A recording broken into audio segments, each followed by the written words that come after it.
we're having a lot of people come in. Welcome, everybody. Just as a reminder, you can see that we have a few suggestions for using Google Meet up on the screen here. If everyone could please turn their cameras off and mute yourselves until the Q&A session. But again, just to reiterate, please, if you have any questions, please type them into the chat as our speakers are starting. And with that, maybe I will go ahead and just get started here. We have a bunch more people joining us. So I want to welcome everybody to our webinar. My name is Stephanie Sperling, and I am the current president of the Council for Maryland Archaeology. And during Maryland Archaeology Month,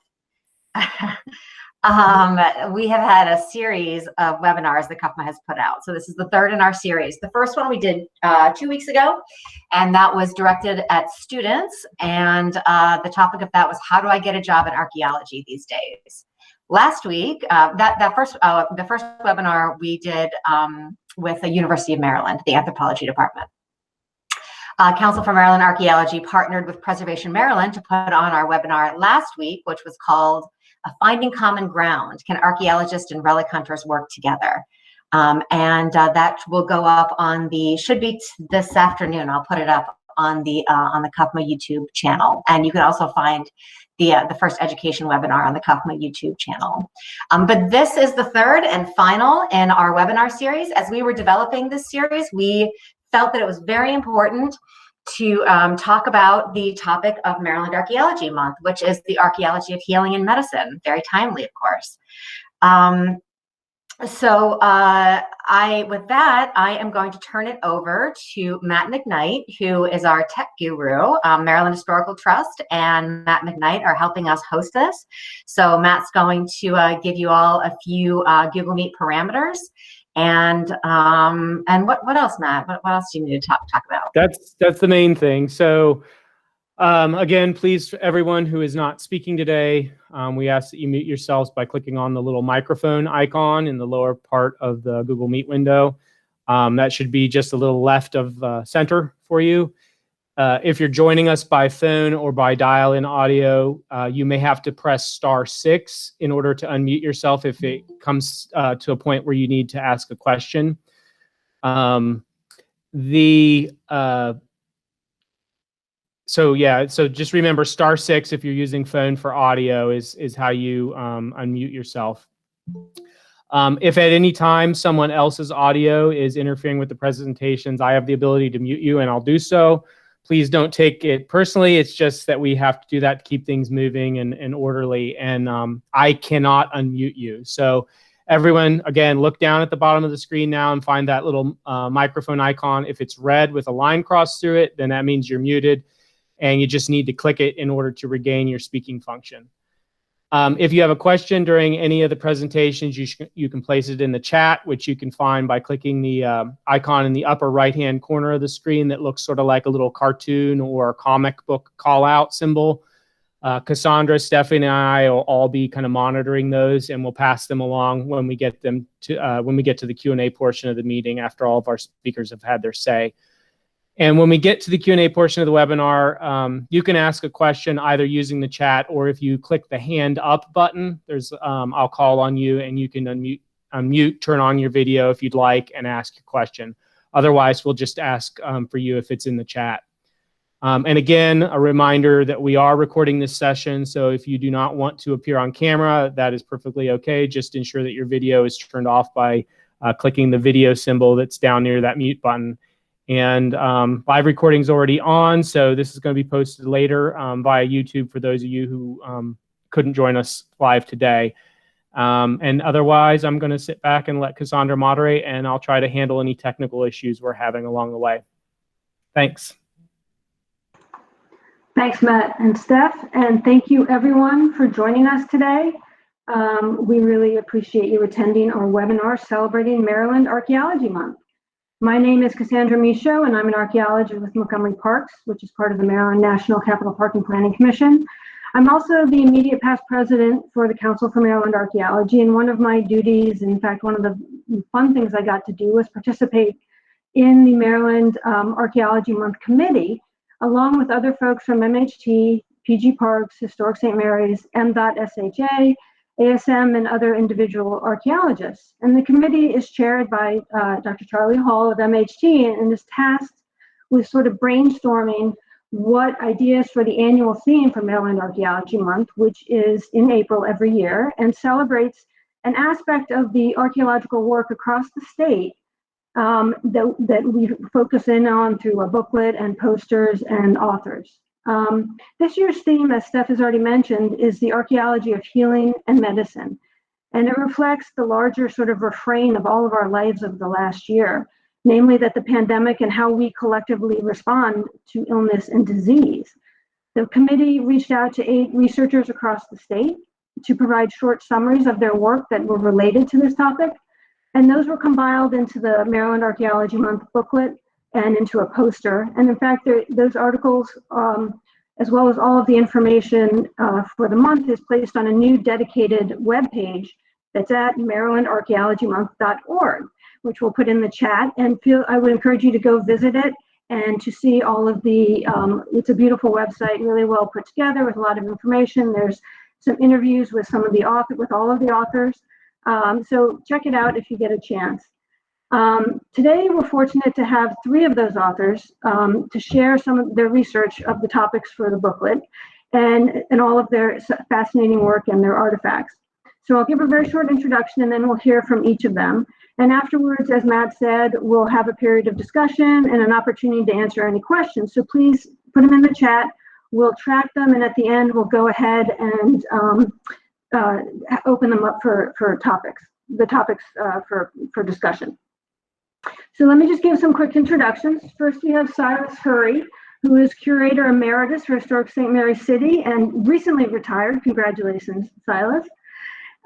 Silas has over 40 years of experience in historical archaeology, working in Maryland, Georgia, Michigan, and New Mexico, and he is the author of numerous articles and essays on archaeology of St. Mary's.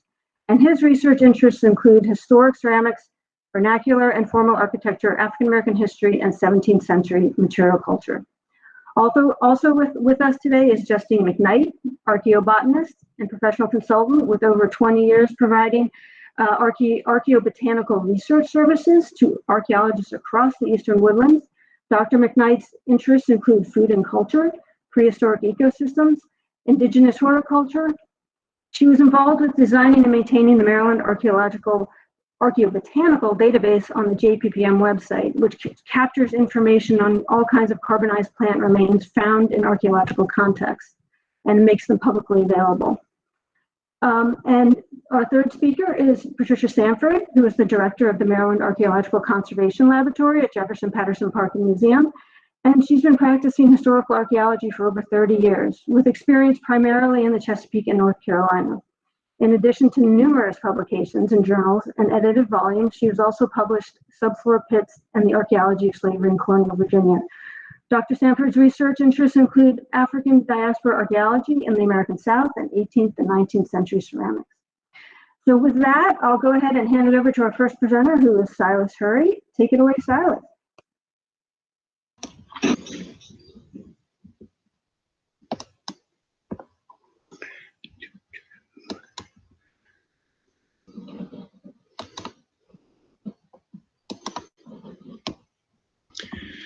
Yes, I'm hoping all can hear me. I think I'm unmuted.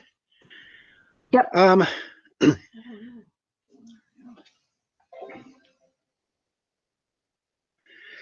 So my article briefly dealt with artifacts from historic St. Mary's City related to medical issues. And of course, my slide went away immediately. It's up. It's still up. Really? We can see your title slide, Silas. Medical artifacts from historic St. Mary's City. Yes, but I can't. So give me a moment. Let me try this again. All right, sounds good. Every time we master one platform, we move to another and have to master that one. So let's see if it'll advance. Ah, yes. Historic St. Mary's City is a National Historic Landmark. It's located in southern Maryland, near the terminus of the Potomac and where it enters the Chesapeake Bay. It's a roughly 800-acre historic park. We've been doing archaeology for quite a while. We have more than 50 years of sustained research on this one site, which is actually a complex of many, many sites. We have the longest running historical archaeology field school in the US, and recently have completed and stabilized ourselves into a new facility with state-of-the-art laboratory spaces. We're also an outdoor museum with reconstructed buildings, created gallery spaces, and our own tall ship. And most recently, we've been the site of a very, very significant discovery at Fort St. Mary's, which you can hear more about if you visit the Historic St. Mary's City YouTube channel. So all the artifacts I'm going to be showing you today are from Historic St. Mary's City. They are the fruits of many, many years of excavations on many, many sites. And I'm going to jump around a bit, but we'll start off with some objects from the St. John site. Here are two barber surgeon implements from the St. John site. Barber surgeons in the 17th century, if you had a sharp knife, a sharp blade, you could be a surgeon and a barber. The scissors are distinctive. They have that little tang on the bottom that tells you they are in fact barber scissors. And the forceps would have been used for pulling teeth and doing other invasive operations. This is an apothecary weight from the St. John site, and it has some distinct stamps on the bottom. Specifically, it has a ewer, which represents the Brass Founders Guild symbol. It has the dagger, which represents the City of London. And finally, the letter I with a crown above it, which is the initial for King James I. So this apothecary weight was made during the time of King James's reign. These are two small glass vials that actually ended up on the cover of the Archaeology Month booklet this year. They're both from a brick-filled cellar hole, which had very little else in it besides brick, located at the chapel site. And how they can continue to exist and not get shattered in that environment still amazes me. From the John Hicks site, we have a phleem. A phleem is a tool used to open a vein to bleed an individual, trying to get your humors in balance, as they would say in the 17th century. In addition to the blade of the phleem there, I've also illustrated this with a couple intact phleems from museum collections.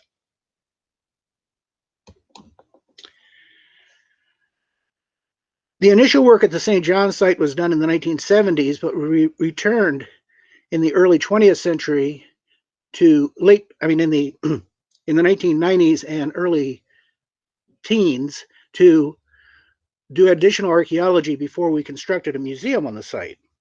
And in doing that excavations, we uncovered fragments of crucibles. Now, crucibles could be used for many different purposes: refining metals, testing alloys, things of that sort, but they're also commonly used in the compounding of medical solutions in the 17th and 18th century.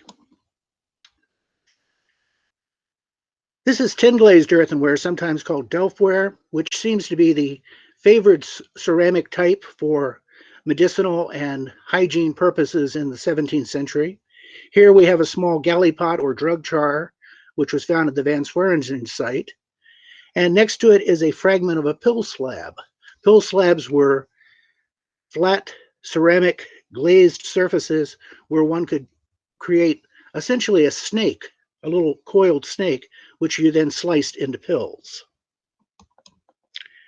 Finally, in terms of medical objects, we have this rather odd thing that was found at the Van Swearingen site. It is actually a white clay pipe stem embedded in lead. We think it may have been used as a clyster pipe. Clyster pipes are used to administer enemas, which was one of the major medical treatments in the 17th and 18th centuries. Now, this research has a parallel in the historical documents. In looking at the artifacts, it helps to build context. And part of that was looking at probate inventories. We're very fortunate at St. Mary's in that we have transcriptions of the probate inventories for St. Mary's County before 1800. And included in those are a number of estate inventories that belong specifically to medical doctors. And this just shows the relative frequency of different types of tools in the medical kit. Some things like surgical tools, including incision knives, lancets, and then treatment tools like clyster pipes and cupping glasses are not uncommon, not only in doctors' probates, but also in probates of just normal people. And this is actually the probate of Dr. Henry Jerningham, who is a distinctively interesting individual. And when I was looking at it, I noticed something very unusual, which is circled here. And it says an electrical machine and surgical instruments. The surgical instruments were valued at £5, while the electrical machine was valued at £4. So what is an electrical machine? Well, an electrical machine is an electrogalvanic generator. These were all the rage in the 18th century. In fact, Franklin did many of his experiments with electricity using these types of devices. They were also used as medical treatments. As we can see in this testimonial sent into the Maryland Gazette, Dr. Jerningham, quote, electrified this individual's daughter who was suffering from deafness. And based on that, she actually recovered. In addition to that, Dr. Jerningham was very involved in inoculations for smallpox. This is a fairly early application of this. It's well before Jenner comes in with actually cowpox vaccinations, which is later in time. So interesting and intriguing materials from the documents and from the artifacts. And that's about as much time as I have to speak, so I'm going to hand it back. And thank you all very much. Thank you, Silas. Next, we will move on to Justine's presentation.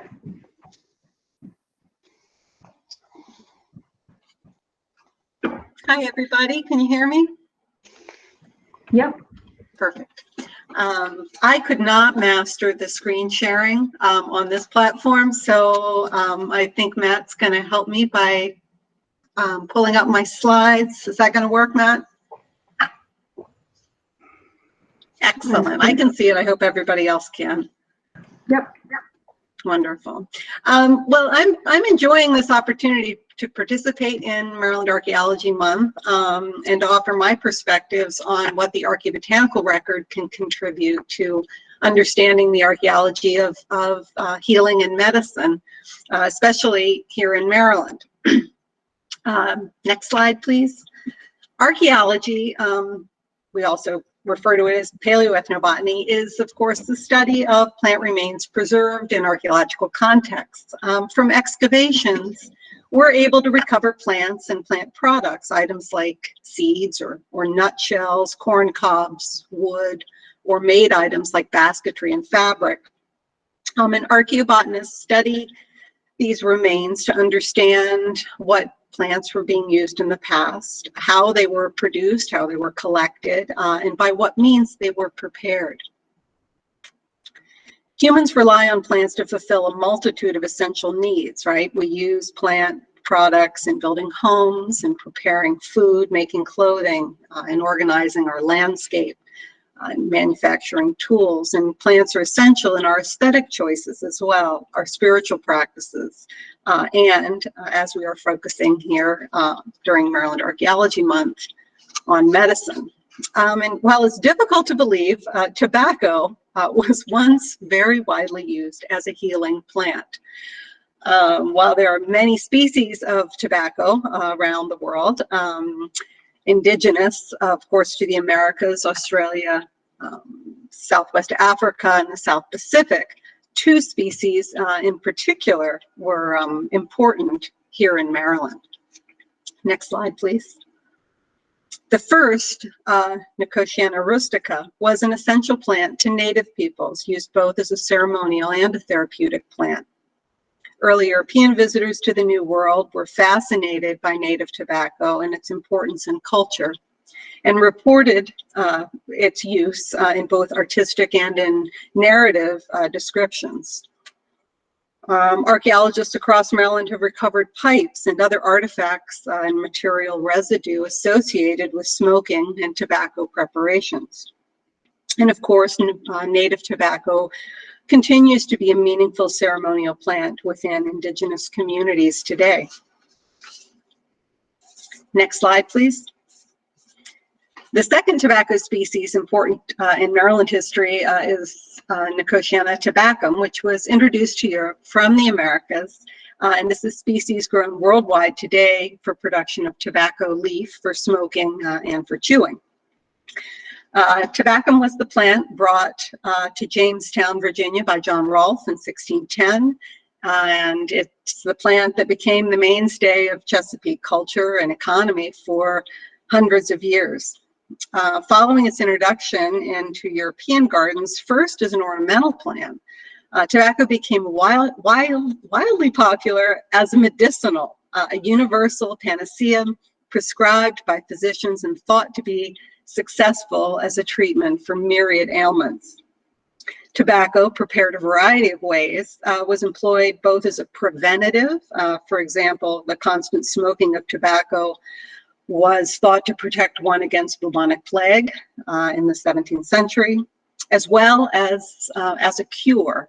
An enema of tobacco smoke was believed to revive victims of drowning. As an aside, this novel practice gave rise to a vulgar colloquial expression that is still in use today, involving the phrase blowing smoke. Next slide, please. Exploring the archaeology of tobacco provides an opportunity to highlight some of the biases inherent in studying archaeobotanical remains, and I'd like to touch on that just really briefly. Plants used for medicine and healing are often woefully underrepresented in the archaeological record, as they're often used in situations and in forms far removed from their original state. For example, a medicinal herb grown in a physic garden might be processed into a salve or a tincture and then used to treat a patient in another location, leaving no traceable evidence for an archaeobotanist to find. Or leaves pounded into a poultice and used as a field dressing might decompose completely without leaving any archaeological trace. The recovery, identification, and interpretation of plants used therapeutically is both difficult and it's complicated. And this is certainly true of tobacco. While archaeologists routinely recover artifacts associated with tobacco smoking, pipes and other smoking furniture, or hogshead staves, those kinds of things, the remains of tobacco plants themselves tend to be really elusive. It's due in large part to the fact that tobacco seeds are incredibly small. They're more than 350,000 of them per ounce. And tobacco leaves are thin, very pliable, and they decompose readily, leaving little preserved structure in the archaeological record. Here we see an example of tobacco seeds. These are actually just the seed coats, which are incredibly durable.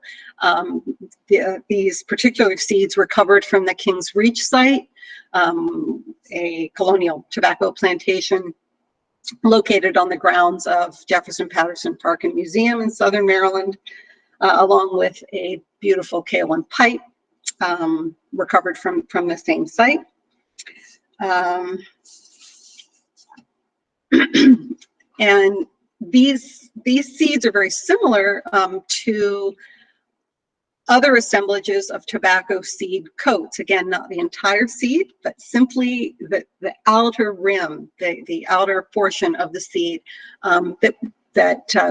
we're beginning to see an emerging pattern of tobacco seed coat preservation within subfloor pits from a variety of 17th and 18th century sites across Maryland and Virginia, and a few in Delaware as well. These seeds are helping us to complete a fuller picture of the role of tobacco in the lives of people who lived and worked in Maryland. And it provides a archaeobotanical artifact to complement other archaeological finds that complete that story. Next slide, please. I put together just a few suggestions for further reading for those of you who are interested in learning more about the history of tobacco, both as a medicinal plant and generally. And then I believe my final slide has my contact information if anyone wants to follow up with questions or comments. That's what I have. Thank you very much. Thank you so much, Justine. And now, Tricia Sanford, on to you.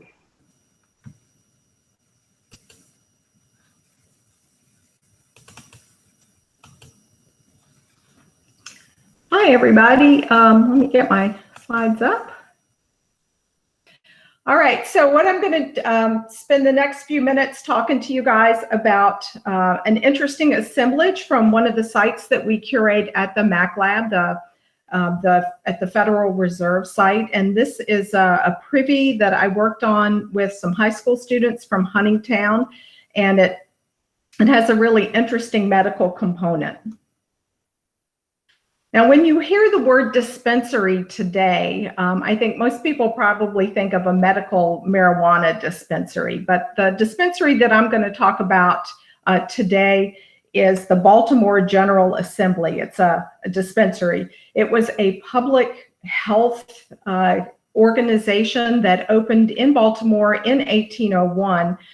This Baltimore General Dispensary building is the only dispensary building still standing in the city today.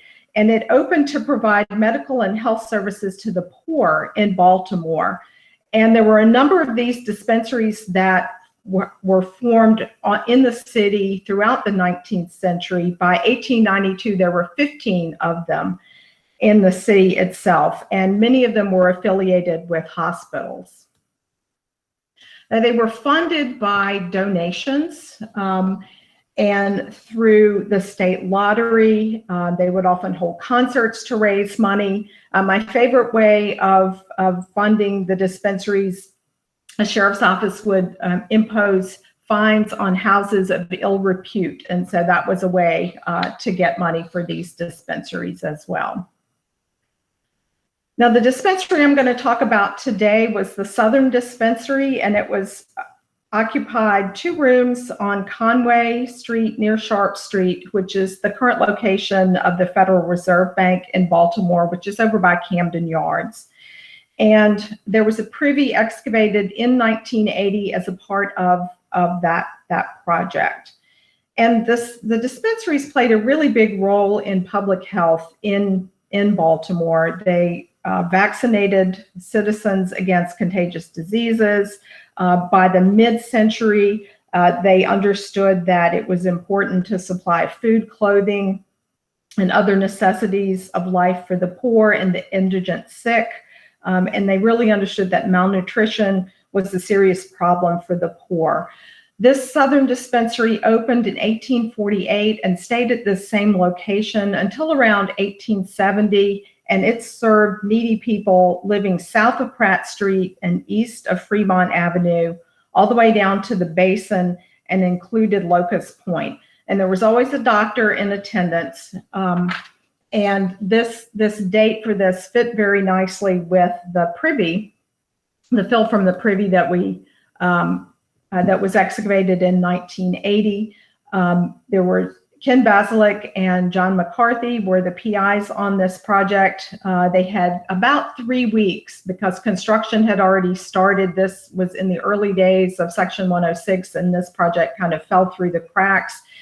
They came in after construction had started and were given about 3 weeks to excavate about 50 or more features, a lot of privy features, wells, cellars, and things like that. And some really interesting things have come up out of this project. The fill of this privy dated around 1850 to 1870 and had a number of medical objects in it. Some of the more typical types of artifacts, medicine bottles, which you would expect to find, and we'll talk a little bit more about these in a few minutes. But other types of things like this little white canister top that you see down here on the left-hand side. This was part of a ceramic jar that was used to hold powdered ingredients that were used in creating pills. And Trisha, I apologize, I'm going to interrupt. The slides are not advancing on the screen. Oh, no? So maybe click on them, see if they advance. We're still on the title screen. Oh, good Lord. It's all good. No, actually, it's not. Go ahead and see, you want to click on one of the slides and see if it advances? It is advancing for me. We're seeing your Google, we're seeing your PowerPoint like notes and editing page. All right. Matt, maybe I should send mine to you too. They'll let me get so far into my talk before saying something. Well, because it was fascinating. I thought you were giving the background research. That's excellent. Oh gosh, no. Let me send this to Matt and see if he can actually do something with it. Sure. While that kind of gets sorted out and Matt and Trisha work on that, I'm going to take an opportunity actually to ask a question, which maybe all of you can weigh in on as appropriate while we get Trisha's presentation set up. I know that some of these sites are dedicated in terms of they are related to medicine and health. In general, how common are artifacts like this on sites, in your experience, than on sites that aren't necessarily with that kind of function? Do you commonly find artifacts that are related to health, specialized artifacts like this? Any interesting ones that you can think of? Well, you saw the examples that I gave from St. Mary's. And as I said, we've been digging there for 50 years, and that's sort of the highlights from the 17th century. Yep. This is Justine, and within archaeobotanical assemblages, it's really often extremely hard to determine use from the presence of plants in the archaeological record, where many of the taxa that I may identify by a seed, say raspberry seed, it's edible, but it also has medicinal uses. But it's difficult to determine if, because the seed is there, were perhaps the leaves being used for other things, or the stem or the root being used for other things. And so it's complicated. It's difficult just based on the botanical remains alone. And I have not had the pleasure of doing work at a site where we knew we were working, say, with a physician's garden or with a doctor's dispensary or that kind of thing. Right. So having some supporting evidence to sort of suggest another function there. Exactly. Yeah. Right. Yeah. Well, that is the challenge of doing archaeology, isn't it? It certainly is. This really highlights it. Yeah. Any luck, Matt and Trisha? I'm still waiting on something to come through. I sent it. Yeah, I sent it. So we do have a number of medical artifacts at the lab as well. So again, things like what Silas said, the apothecary weights and things like that. We've got a bunch of syringes, some made out of white metal, others made out of glass. And then lots of, obviously, tin glazed ointment jars and things like that. So we do have a number of medical devices and medical artifacts in our collections. I can imagine, I'm sure that from all the ones across the state, there's some really excellent examples.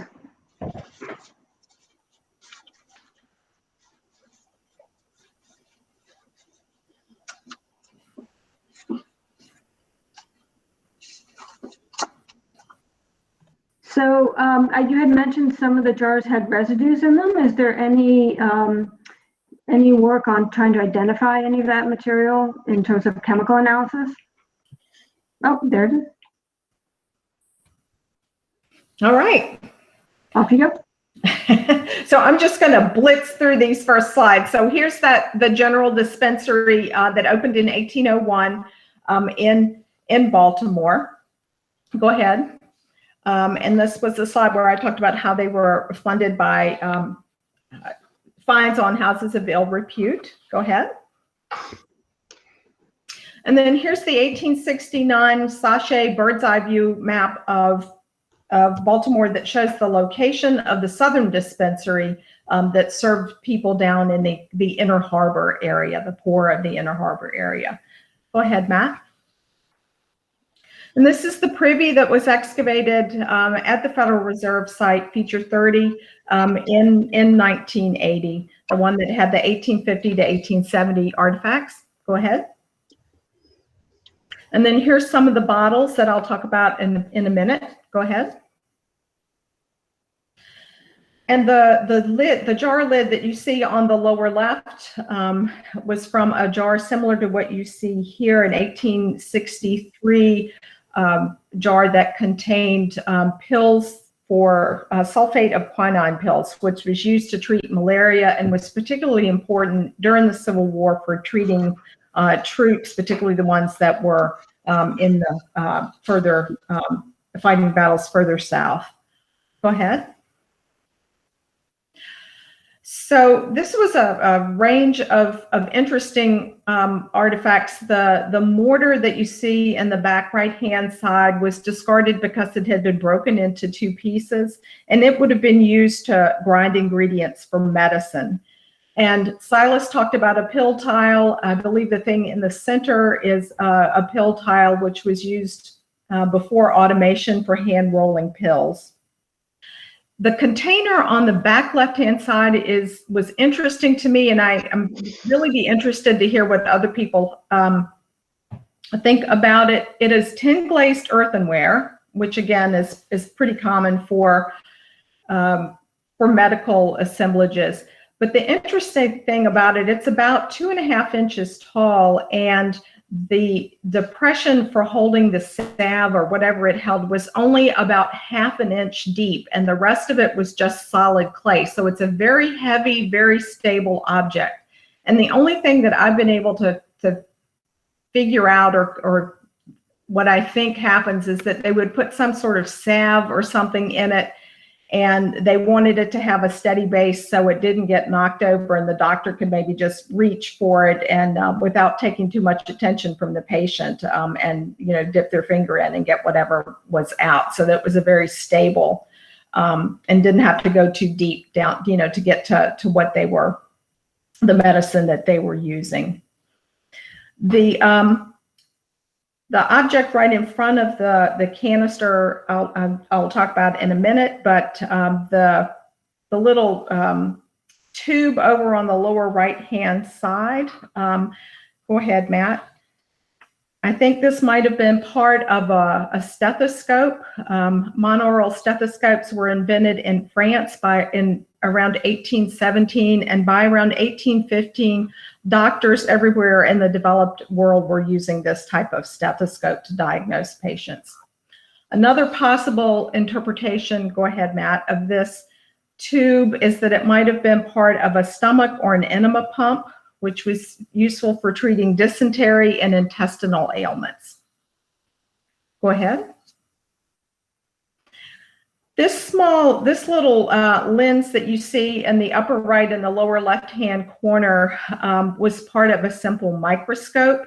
It's just an iron casing with an optical lens, and I believe that it was known as a flea glass. These are often used by botanists and naturalists to examine insects and plants, but they were also useful in medical settings as a magnifying lens. And you can see two examples, antique examples, on the upper left and the lower right. Next slide. Now this one I'm not as sure about. It is a glass orb, part of a glass orb that you see down here on the lower right. And it's possible that it's part of a wet cupping orb that was used in bleeding patients. And essentially what you would do is take this kind of brutal looking device down in the very front of the box for this antique kit. It's called a scarificator, and if you flipped it over, it has 16 lines or openings in the base of it, and a little trigger on the top, and it was loaded with razor blades, and you would put it on a patient, press the button, the razor blades would come out and cut the patient, the little shallow cuts. You would heat up the cupping device, put it on top of the incision, and as it cooled, it would create a vacuum that would help draw the bad blood out. So again, like Silas's phlegm, that idea of getting the bad blood from the body is something that continued into the 19th century. You could also put a vacuum on the top of the cupping device and use it to extract more blood that way. Now, it's entirely possible, too, that this object is a net float, like you can see in the upper right-hand corner. Baltimore was a harbor city, so it would make sense that there would be objects like that in Baltimore as well. Next slide. So we're back to those bottles. The bottles had labels that suggested or were molded with information that suggested that they were used for treating a range of medical maladies, including gout, tuberculosis, and other illnesses not as familiar to modern patients today. This Bartines lotion, which is on the back right-hand side, was kept in stock for the treatment of rheumatism, sprains, cuts, wounds, ringbone, pole evil, lameness, spavin, chilblains, sweeney, and weakness of the joints. Sarsaparilla was a key ingredient in John Bull's extract, which is the bottle on the back left-hand side. And it was an alleged miracle cure, and it was used to heal an abundance of illnesses like tuberculosis and the king's evil. So again, whether these claims are accurate or not, just depends. Go ahead.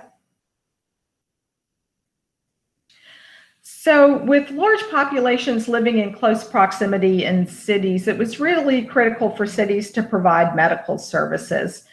And in Baltimore, at various times in the 18th and 19th centuries, there were outbreaks of infectious diseases like tuberculosis, cholera, yellow fever, and smallpox. And so clinics like the Southern Dispensary played key public health roles for treating infected individuals and preventing widespread epidemics. So I found this to be a really fascinating feature and would love to hear any questions that you guys have. Thanks, and thank you so much, Matt. I'm not going to talk about that one. Thank you, Tricia. That was excellent, and I, appreciate working through all those technical difficulties, but managed it. If you have some questions, go ahead and put them in the chat. We're going to go ahead and move to the Q&A part. And I'll just say that, especially that last presentation, it reminds me, of course, it rings true to the centralized distribution of vaccines today. And sort of, I wanted to see what you all thought about living in the time of a pandemic and national worldwide health and a worldwide health crisis, how you think that might be seen in the future. Should archaeologists work on a site related to any of those? Do you all have any thoughts about that?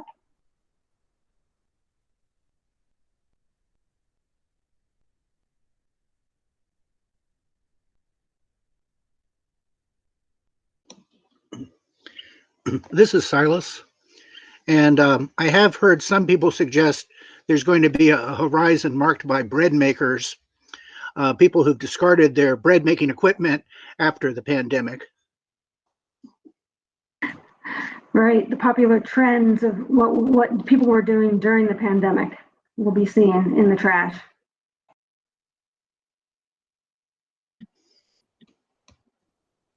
Yeah, similarly, I've thought when you look at a parking lot full of people's discarded masks and rubber gloves, sort of similarly, how are those things going to show up archaeologically? The latex glove layer, perhaps. So. Archaeobotanically, I'm not really sure if there will be any sort of signature from this novel coronavirus in the future.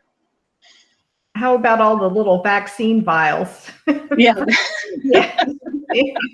I just learned yesterday that nitrile gloves can be recycled, so maybe there won't be so many of them, which would be great.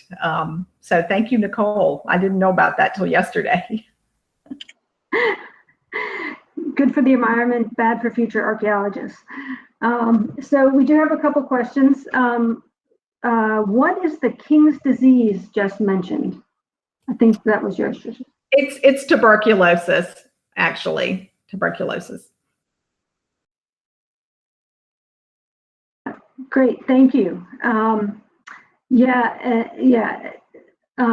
So one of the questions that I had, and I was in the process of asking when you guys got the presentation working, is sometimes in bottles and things you find residue of materials that was in the bottle before it was discarded. Has there any research on any of these sites about what that was to sort of highlight what the material was?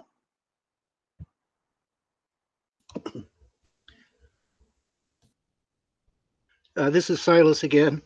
A few years back, when we were moving the quarter for the enslaved individuals from the broom site down to where the broom house was moved to, when we were taking the chimney apart, we actually found a McCormick spice bottle in the chimney that had residue in it. It was still corked. We extracted a sample of it and sent it to Ruth Ann Armitage, a colleague of mine who's a chemist who works out at Kalamazoo at the university. She was able to use her mass spec device to figure out that basically it was walnut oil with camphor added. So it's essentially a massage compound or a soothing unguent to be applied to aching bones, and perhaps they kept it warm by placing it in the chimney. That's excellent. Not what I would expect in a McCormick spice bottle. So the bottles from this privy were excavated in 1980 and washed, back 40 years ago. So there is one that looks like it might have some white residue down in the bottom. And so I should probably try to send that to Mark Warner at the University of Idaho. He does work on residue analysis and is really nice about doing it for no or low cost as a way to provide projects for his students. So keep that in mind, folks. Yeah, that's an excellent point, both about the change in protocol and how you handle artifacts, right? So now we recognize that maybe not everything needs to be scrubbed clean before it gets cataloged, and there's some value in leaving it the way you found it, and sort of opportunities that other people might dovetail with research interests with other people like Mark's. So we have a couple questions. Per the odd tin glazed container, perhaps weighted stability for use on a ship or other moving vessel. That is I think she's talking about the tin glazed container. Is that what you were talking about, Tricia? Yeah, that's an interesting idea. Thank you.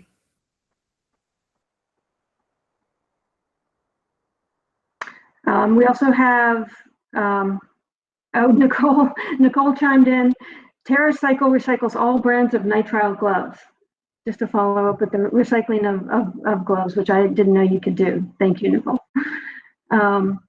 So we also have a comment about emissions, right? So everyone was home, so the carbon emissions fell during the pandemic and will likely go back up, is what the comment says. And that might be reflected in the archaeological record. If you want to weigh in with, sort of specifics about that, I think that's from Brian. We could talk some more about that. In terms of medicine, I mean, medicine's pretty broad in terms of how people heal themselves. It isn't limited necessarily to these specific items. I think it can be hard, as Justine was alluding to figure out what people's intentions were. And so in terms of that, are there any sort of ways that we can maybe think about the sites that we dig that would help us get at sort of how people heal themselves in a broader sense that you guys might have some thoughts about?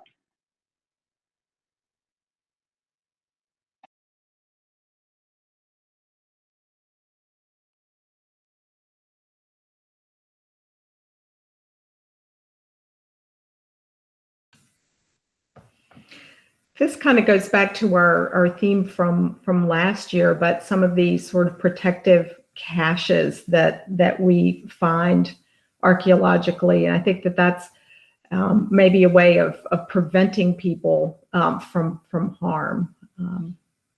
That's what's occurring to me right now.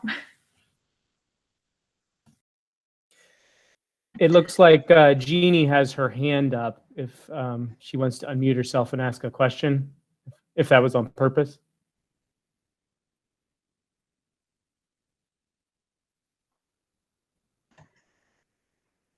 Jeannie? Are you there? It might have been an errant raised hand. Yes, it was an accident. Sorry. This is Justine. Just following up on what Patricia just mentioned about sort of, and Cassandra, the broader, sort of a broader view of what healing is. I mean, looking at the sort of the tobacco issue, which I was sort of focused on for this project, tobacco as both a preventative and as a curative. But when we think of preventative, what is that? Maintaining health even prior to prevention of an illness. So maybe broadening our ideas of a range of human intentions that may be reflected archaeologically, that may be directly linked to health. Some of the caches of tobacco seeds that we've been able to identify, I think one of the strongest examples comes from Delaware, from the Rumsey Polk site, 17th and 18th century subfloor pits associated with the homes and workplaces of enslaved African workers, excuse me, and that these caches of tobacco seeds were part of a larger assemblage of special items that were, perhaps put there in association because of their collective power to protect or enhance the strength and fortitude of the folks who resided there. And I think linking that directly with health and wellness is strong.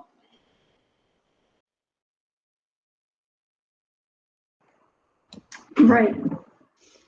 I think one could look into many documentary sources in regards to this, because there's a richness of understanding how people's comprehension of health changed through time, from balancing your humors to germ theory, and there's a major leap there, and it's very significant in terms of long-term survivability.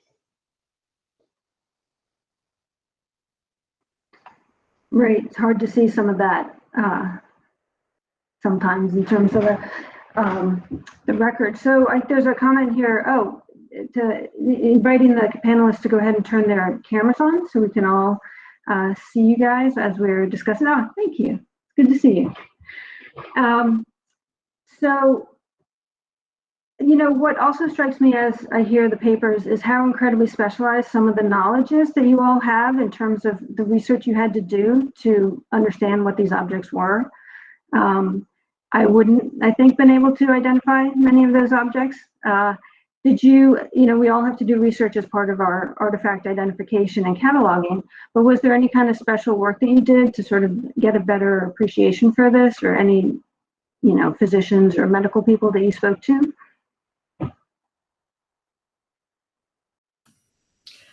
I hit the library. I thought that maybe Civil War medicine books might have information, and that's where I started, and that helped me a lot. And then I also went to, there's a Civil War medicine museum in Maryland. There's also the Mutter Museum, which if you haven't been to their website, you really should. It's an incredible website, an incredible museum. But again, I had some trouble.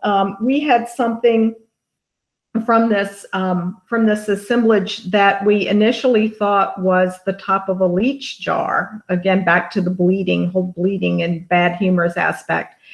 And I was looking at a book for white. It was made out of white granite, white ironstone, and looking at one of those books on white ironstone, I actually discovered that it was part of a soap dish drainer.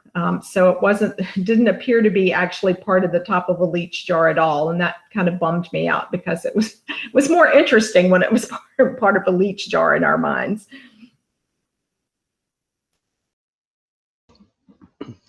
A lot of my research into medical stuff spun out of working with the folks at the Smithsonian, Doug Owsley, et cetera, on the Written in Bone exhibit.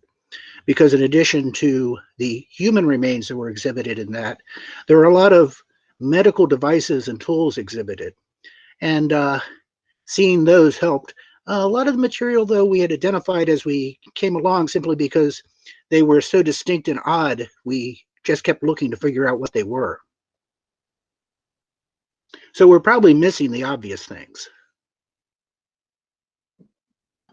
And speaking of missing the obvious things, it's pretty widely acknowledged that one of the reasons tobacco is so underrepresented archaeologically is that those seeds are so darn small. And for years, prior to really the late 1960s, early 1970s, when there was widespread use of water flotation for the recovery of floral remains, and that's real systematic sampling approach to including archaeobotany and site excavation, we were missing small artifacts generally. But those tobacco seeds are so small, I think they're often lost.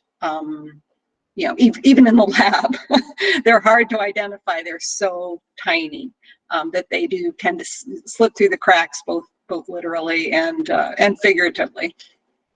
There's an added aspect with tobacco. At least I know. I grew up on a tobacco farm, you see, and we basically break the flowers out in the field and leave them there because the energy goes into producing and ripening the crop rather than producing seeds. And you only save a very few plants to keep the seeds from. So I think there's already a pre-selection to keep them out of the archaeological record.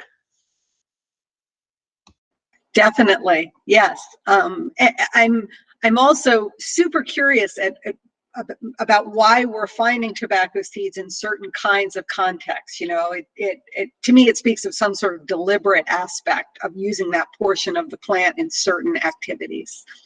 Yeah.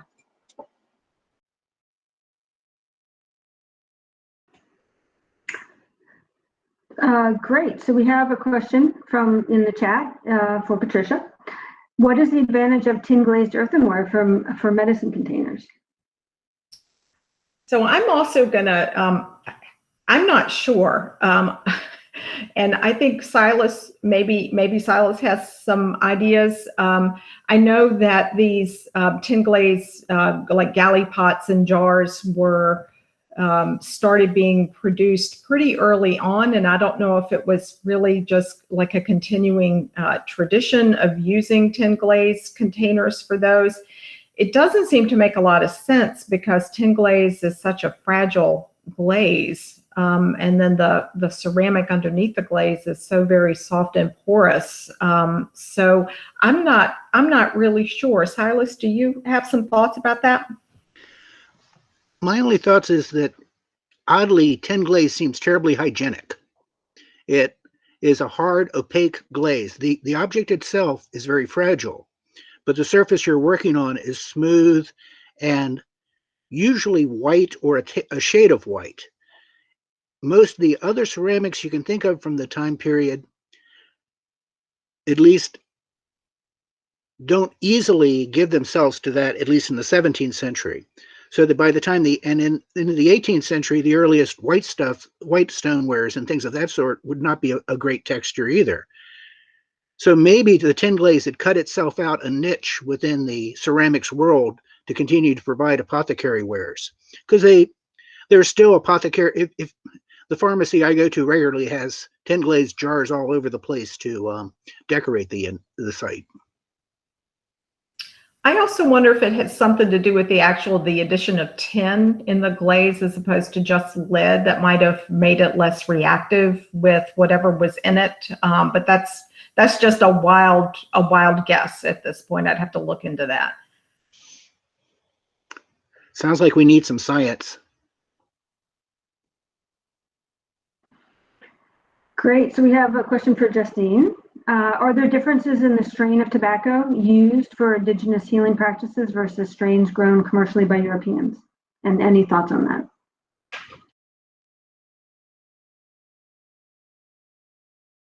Forgot to unmute. The tobacco used pre-contact here in the Eastern Woodlands was a different species, an indigenous species to the Americas, to North America. And that plant, the species name was rustica, which, rustic, and the early colonial accounts of trying that tobacco as a smoking substance was that it was incredibly harsh. The tobacco that was imported to Europe first as an ornamental plant, then widely used as a medicinal plant, was Nicotiana Tobacco, which has a smoother smoke, and that's the one that we still rely on sort of as a massive global production of tobacco for leaf tobacco for cigarettes and other other kinds of commercial tobacco products. So two entirely different species. In the archaeological record, looking at seeds, it's really, really difficult to tell based on the seed which species it is, especially because they are so tiny. With higher resolution photography and some measurements,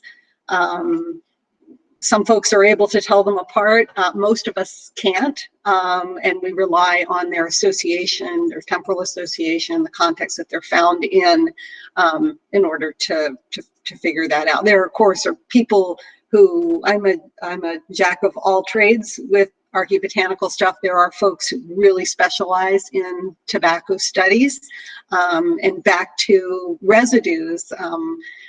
There's a lot of really exciting work being done on tobacco residues. Sean Rafferty at University of Albany has a lot of tremendous work and resources on tobacco residues, identification of those residues, and interpretation of different kinds, different strains of tobaccos being used. But based on the sort of gross analysis that I do, here's a seed, what kind of seed is it? I'm not able to tell anything about the different strains of cultivated tobacco that those seed specimens represent. Thank you. Though it's interesting that there is a difference between, given the time period. So I wasn't aware of that actually. All right, we have another question. Absent embossing or residue, can the size, shape, glass color, or dimension of mouth opening give any clues as to what was in the bottle? So in other words, can you sort of make a prediction, which is a pretty general question, but sort of based on the morphology of the bottle patterns? Of course, anything can be there, but a pattern. This is when we wish paper labels would survive, archaeologically, so you can tell. I think Silas's story about the extract bottle is a real cautionary tale, because, before the days of automated production of glass, people would use whatever the initial contents were in a bottle or a jar and then recycle it and use it for something else. I mean, there was a wine bottle in Williamsburg that they found in a well that had milk in it, and there were all those wine bottles with cherries that were found in Williamsburg, filled with cherries. So I think that you have to be cautious. I do know that I look at the SHA Society for Historical Archaeology bottle page to help get clues about what types of medicines might have been in certain types of bottles. I know that if you find a bottle that is a really bright color or has a really strange, like a hobnail texture or little points molded into it, or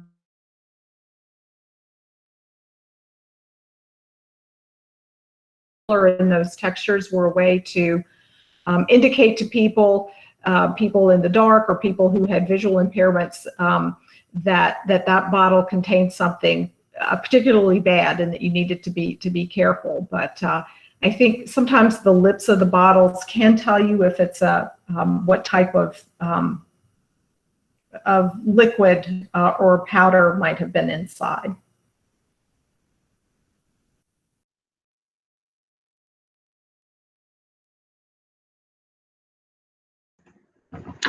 That's great. So if anyone has any last questions, go ahead and throw them into the chat.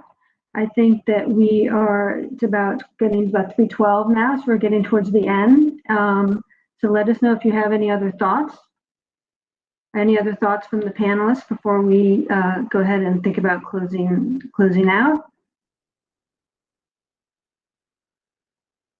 And if not, I'll just say that I really appreciate your all's talk today and the fact that you took the time to share your work and celebrate Maryland Archaeology Month. And I'm going to go ahead and pass it back to Steph for any final thoughts. Well, I just want to thank our panelists. Thank you, Cassandra, and to everybody that attended. Particular thanks to Matt McKnight and the Maryland Historical Trust. Matt McKnight did double duty because he was one of our panelists for the last webinar, so we roped him in twice there. I would also add that on both the CUFMA YouTube page and the MHT YouTube page, I believe, we have short interviews with all 8 of the essayists, including our 3 panelists who were here with us today. And they're talking a little bit about their professional life as archaeologists, and also about the topics of their essays. So if you'd like to learn more, please check that out on CUFMA YouTube page. I can try to drop it in the chat here, but pretty easy to find otherwise. And I would just also add that, again, this is the last in our webinar series for Maryland Archaeology Month. Happy Maryland Archaeology Month, everyone. And, these have all been really successful. And so this is something that we're considering doing maybe even every month. CUFMA can just take this on ourselves. So if anyone in the audience has thoughts about future topics or things you would like to learn about or you'd like to participate in, please get in touch with us. And, I'm certainly open for suggestions. So again, thanks to everybody. And yeah, if there's nothing else, then I'll give you back your time for the rest of the day. Have a great afternoon. Happy Earth Day. Bye, everyone.